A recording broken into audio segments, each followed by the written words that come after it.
ভিক্ষা করা ভাঙতি টাকা নিয়ে জাল নোট ধরিয়ে দিলেন এক জালেম। না, এটা আমি এই দেশের কথা বলছি না, তো এটা আমি বাইরের দেশের কথা বলছি।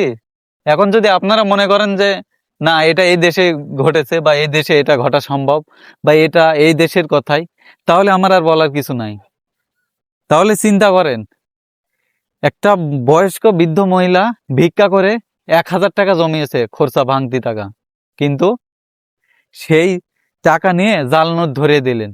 তাহলে চিন্তা করেন, এই দেশে একটা ভিক্ষুকের ভাঙতি টাকা যদি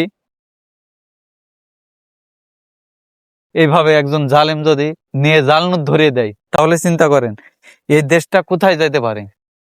ওই যে কথায় আছে না, সবাই পেয়েছিল হলো সোনার খনি আর আমার দেশে পেয়েছে হলো চুরের খনি, ঠিক একই এরকম।